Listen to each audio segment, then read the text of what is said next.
নমস্কার, আমাদের চ্যানেলে আপনাদের সকলকে স্বাগত জানাই। আজ আমি আপনাদের দেখাবো আমাদের বাঙালিদের সকলের প্রিয় আলু পোস্ত। আলু পোস্ত বানানোর জন্য প্রথমে আমাদের কয়েকটা আলুকে কুচো করে কেটে নিতে হবে। এবার একটা গ্রাইন্ডারে আমাদের নিতে হবে কাঁচা পোস্ত আর কয়েকটা কাঁচা লঙ্কা।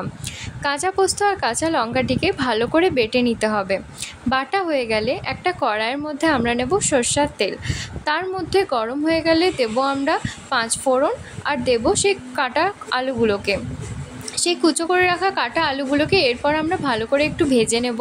ভাজা হয়ে গেলে আমরা তাতে দেবো স্বাদ মতো লবণ আর তাতে দেবো স্বাদ মতো লঙ্কা গুঁড়ো আর লবণ দেওয়া হয়ে গেলে তাকে আমরা ভালো করে ভেজে নেব। ততক্ষণ পর্যন্ত ভাজবো যতক্ষণ না লাল লাল লাগে।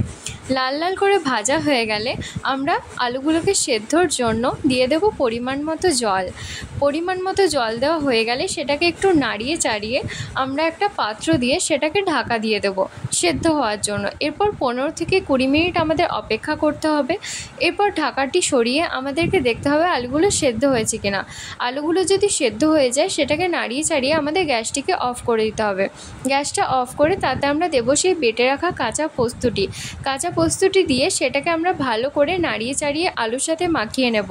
আলুর সাথে মাখানো হয়ে গেলে আমরা দেবো কাঁচা সরষের তেল, উপর থেকে ছড়িয়ে দেব।